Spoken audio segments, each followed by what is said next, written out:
Good afternoon, everybody. My name is Donna and I'm your host of Donna's Edge television, radio, and podcast talk show. Thank you so much for watching every day, Monday through Friday, beginning at 2 p.m. on the Eastern time zones. I get right home with you in the afternoon.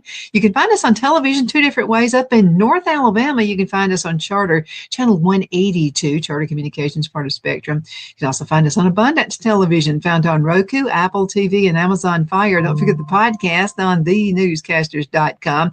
Another way to find us is on the radio. That's WZLA, and it's the biggest country station right here in South Carolina. But thank you so much for watching. All of the social media sites, you can find us there as well. Facebook.com/DFeasel, and also continue sending emails because I'm just loving them.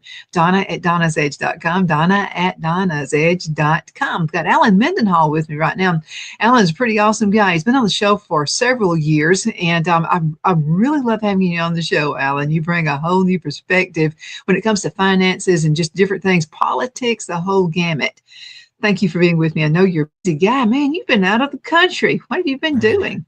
I have been. I am a little disoriented. I was in Germany from last Tuesday to Saturday, and then I got back home and on sometime Saturday night, and then on Sunday I went to DC, came back Monday night, ran a Federal Society luncheon in Montgomery on Tuesday, flew out Wednesday for California, was in California, and then Thursday night took a red eye from California to Tampa, and then was in Tampa from, what was that, Friday to Sunday, and got back Sunday night. So it's been disorienting, but it's been a great trip.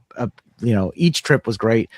I went to Munich, Germany, and that was my first time in Germany. I've been all over Europe, but never Germany.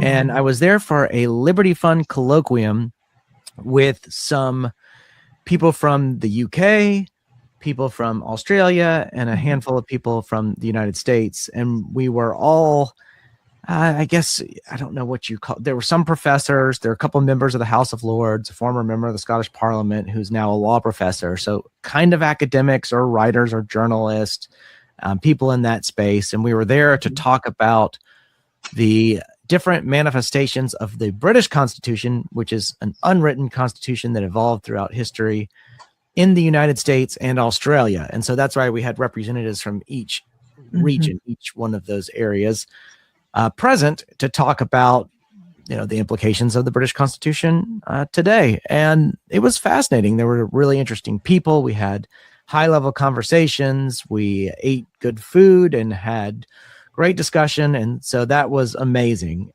In California, we had something called the Annual Leadership Conference, which the Heritage Foundation puts on every year for donors. And then I was at the Philadelphia Society meeting over the weekend. And the Philadelphia Society has become a group that's very important to me. I've developed several deep and lasting friendships through it over the years. It was founded in 1964 by a host of conservatives like William F. Buckley and Friedrich Hayek, Russell Kirk, and Ed Fulner, who was the founder of the Heritage Foundation.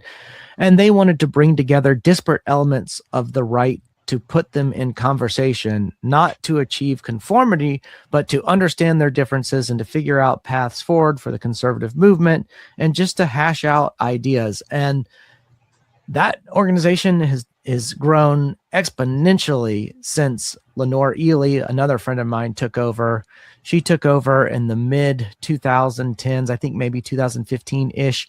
And at that time, there was actually talk about maybe closing down the Philadelphia Society, that maybe it had run its course. But right now, it has been turned around. Membership is out the roof. We're having to turn people away every year who are trying to be members, and finances have turned around. So it's a very exciting turnaround. It's something that is almost like a new founding after its first founding in 1964, when it gained all this momentum and held momentum, and on through the Reagan era became one of the places for political appointees to be drawn from.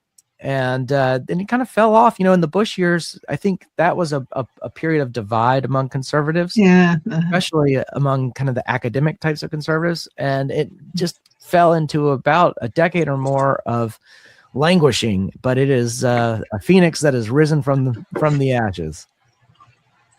Well, that's great. That's great. And now there was a time in my life when I was about your age, I was traveling all over. I was a globetrotter. And I'll just tell you, through these different seasons in your life, I'm kind of happy not to be doing that right now, even though I did take a trip to Alabama that was like 4 hours of traffic in Atlanta. I understand.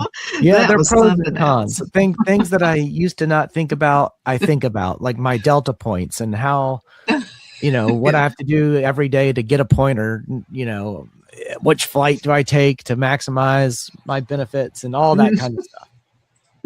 Absolutely. I want to talk to you a little bit about, because I was in Alabama yesterday and talked to quite a few politicians while I was there. And I'll just tell you, I'm looking at the Senate race in Alabama.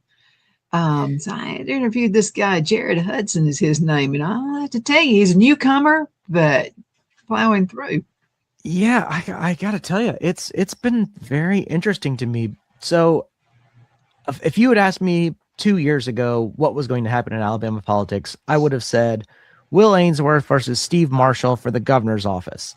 And then it looked as if Ainsworth and Marshall had kind of come to a deal where Ainsworth would run for governor and Steve Marshall would run for an open Senate seat once it sort of became apparent that Tuberville might step down. Now, Tuberville flew everyone for a loop by running for governor. So Ainsworth kind of had to back out. Shuffle. There's a lot of shuffling going on right now. A lot of shuffling going on. So then I just assumed Steve Marshall had it for Senate. I didn't know that he's going to have competition. And then Barry Moore threw his hat in, and I thought that was a little surprise. And and then Jared Hudson threw his hat in, and he was somebody I was completely unfamiliar with. I didn't know who he was. He's thrown a loop in the race. And of course, President Trump has endorsed Barry Moore, as has Club for Growth, and Club for Growth has put a lot of money behind Barry Moore.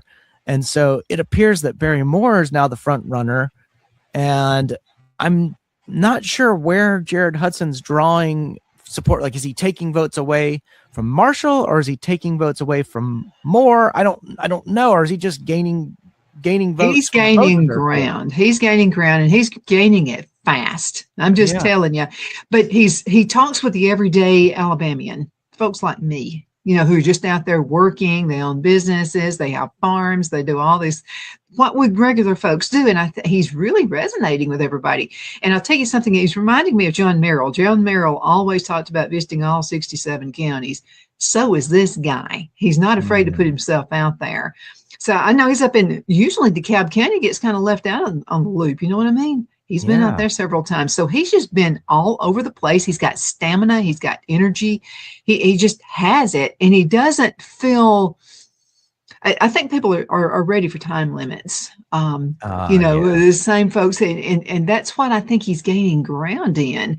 And just regular folks I've talked to, and I don't even mention his name. It's just, what do you think of the Senate race? And almost everybody I've talked with says, there's this new guy. His name is Jared Hudson, former JAG.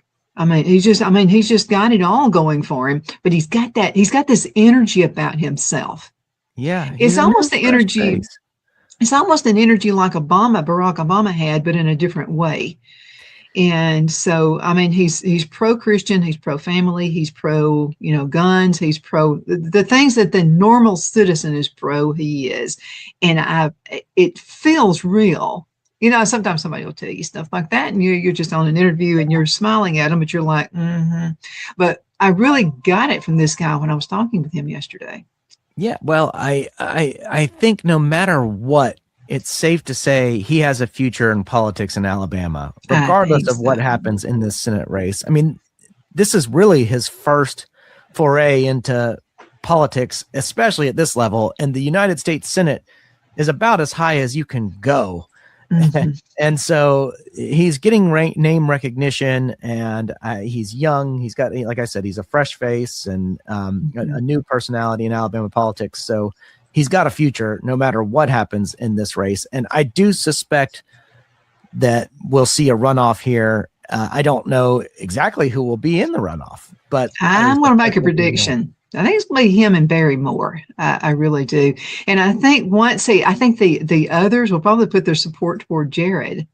I just, it just feels in like the runoff. Uh-huh. Oh, interesting. That will be interesting to see, Donna. That's an interesting prediction. We'll have to revisit that prediction here in a few months. Well, actually, in a couple of weeks, we're going to know. Is the runoff or the election is going to be in just about 2 weeks? Well, yeah, it's is it 2 weeks? Or is it a month? Yeah, it's next month. It's next month. And so that's going to be pretty quick, pretty fast. But I do predict that. Now let's talk governor's race, because I don't know.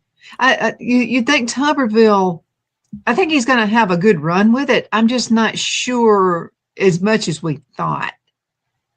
Oh, I think he's got it locked up. I don't foresee any problems with Tuberville, and I think he's already got transition teams in place, and he's trying to do sort of what Trump did, to be ready on day one, to take action on day one. And that's unique for Alabama, especially because constitutionally, our governor's office is actually kind of weak.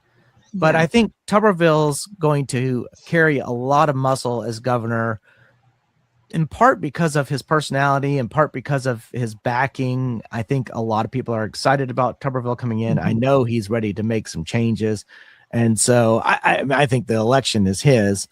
But it's the lieutenant governor race where I couldn't even begin to give you a prediction. There are just too many names. I mean, if I were a betting person, I would not bet on that one. No, I don't. I don't even know what to bet on, because you've got Wes Allen. I don't even know who the front runner is, but you've got Wes Allen and Rick Pate, and Dr. Tankersley is running too. Nicole Wadsworth, John Wall. John Wall has President Trump's endorsement. I mean, I have no idea. These are, some people like Wes Allen and Rick Pate. They're constitutional officers. They've held high level office, and so they have name recognition.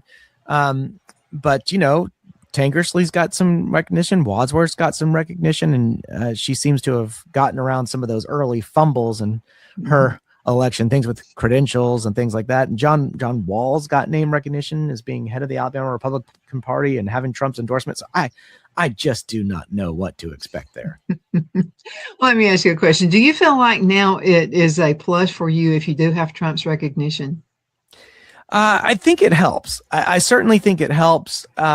His record in Alabama is spotty, though. He the whole back and forth with Katie Britt and Mo Brooks, and not really having a pick there, and having picked Roy Moore in the Senate election first with Luther Strange, then Roy Moore, and then not neither one of those working, and those were kind of missed choices. So I don't know what to expect there.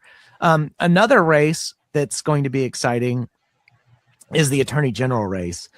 The one between, basically, it's Katherine Robertson and Jay Mitchell squaring off, and they are fighting it out. And I don't know what to make of that one either. That one will be a big surprise. Let's go into a commercial break. We're a little bit past that. We'll be right back in just a few minutes. Everybody stay with me, okay? We'll be right back. Queen City Used Car Sales has been serving drivers in the Northeast Alabama area for years with a quality selection of late model used cars, SUVs, and pickup trucks. On top of our extensive selection and competitive prices, we offer professional auto financing services for used car buyers of all credit levels. Whether you've just begun your search or you're ready to secure your next vehicle, at Twin City Used Car Sales, you will drive away with the vehicle of your dreams. The sales and finance staff at Twin City Used Car Sales looks forward to serving you, and you can apply for financing online before your visit to our used dealership in Gadsden, Alabama. Check us out on the web at twincityusedcars.com or go by our location at 901 First Avenue, Gadsden, Alabama. We sincerely look forward to serving you.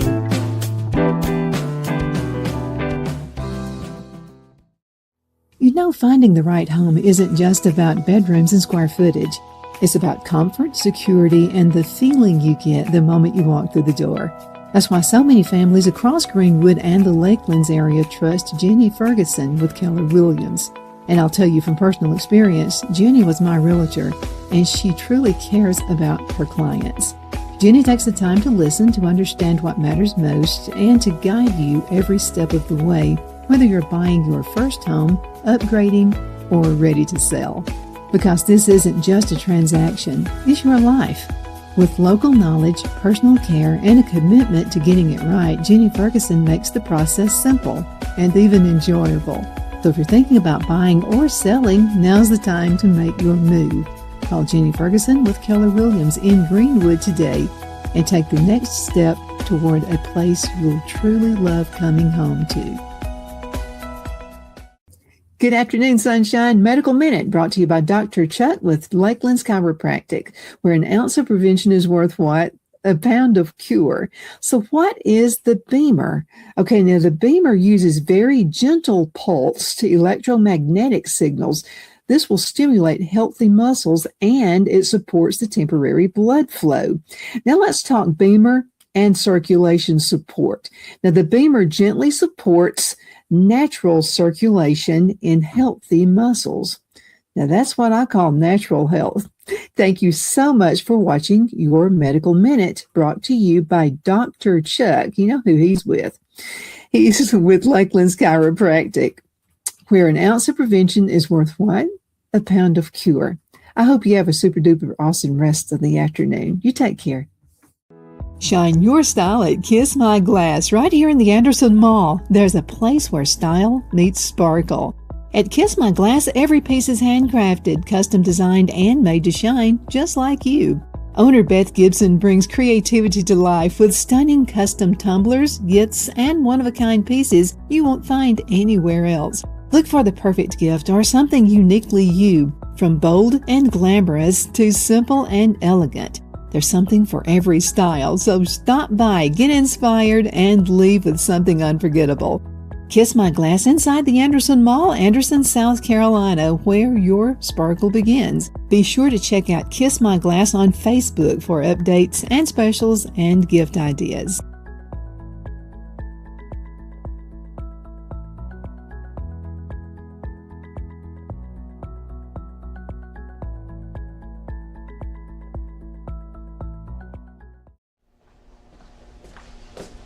Are you ready?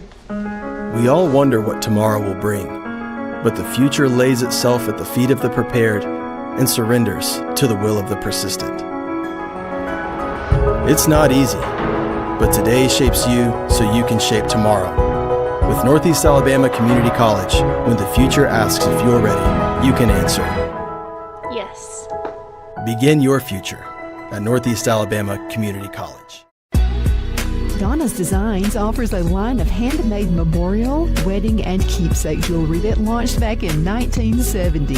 I'm a self-trained jewelry designer, and I will work closely with you to create unique designs you can love and treasure for years to come. Whether that be flowers that were used in a funeral arrangement or stones you found on the beach at a memorable trip, call me at 256-659-4319, and let's think of the possibilities. Good afternoon. We are back. My name is Donna, and I'm your host of Donna's Edge television, radio, and podcast talk show. Thank you again so much for watching. We've got Alan Mendenhall with me right now. We're talking Alabama politics, and a couple of them I think I've got it pretty much spun on, but then the rest of them I don't have a clue. But you're about to talk about one right now. I had to interrupt you before we could go into a break. Well, yeah, I was just saying the attorney general race here is tight. And I can't make a prediction on it. It's going to be, I mean, it's Catherine Roberts and Jay Mitchell fighting it out.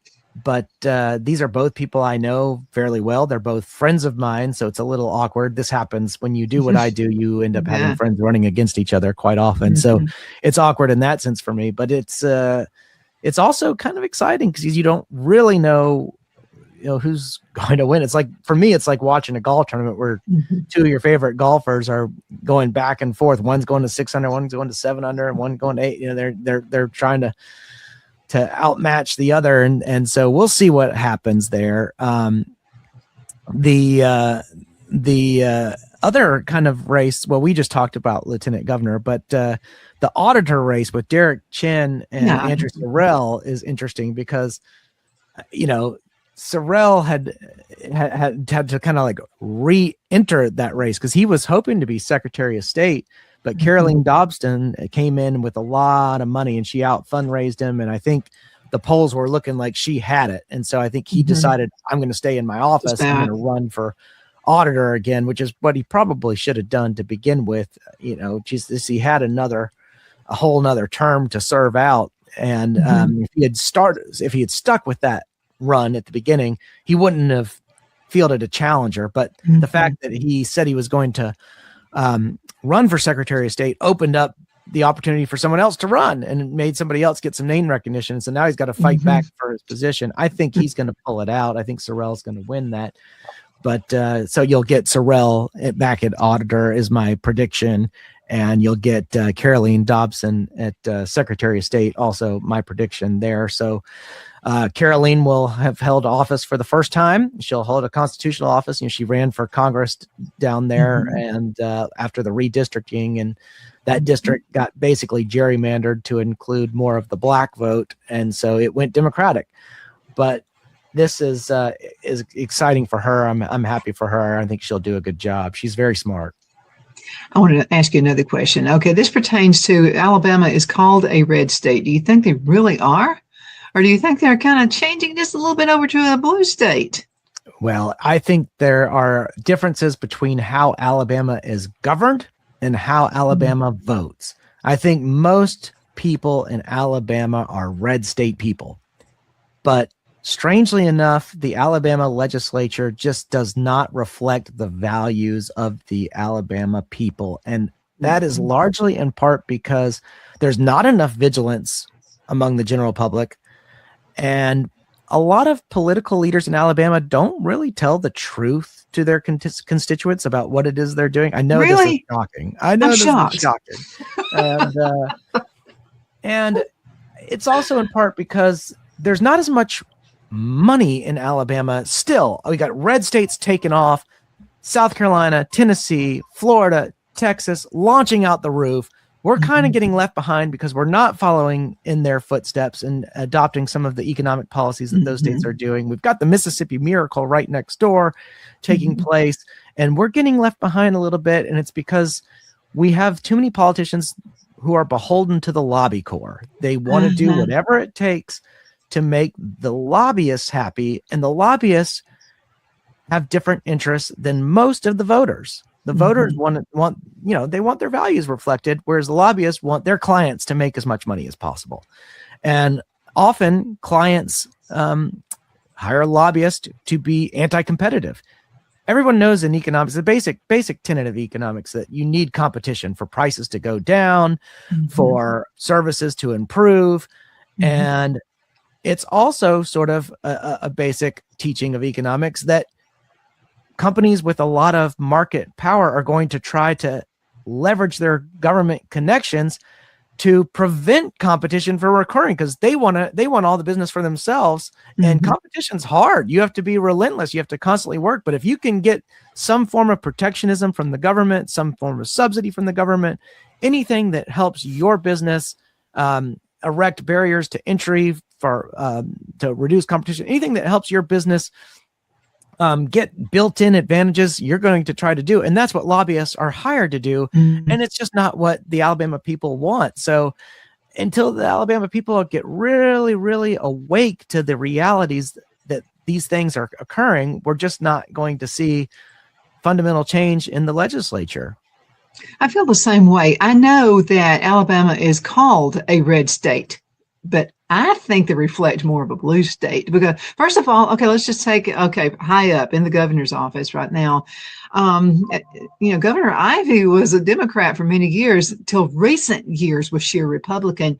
But there's so many things that she has done that it still feels Democrat to me. And then we'll take Nathaniel Ledbetter. Until very recent years, he was a Democrat. Yeah, you can and say his leadership just pretty much, still to me feels like he's a Democrat. And then when he kind of made that little oops statement very racist. I'm not sure that did him well. I know that his cohorts in business are guarding him, and I think they're okay with him. But I'm talking about the American Alabama citizen who votes. Not so sure they're buying it.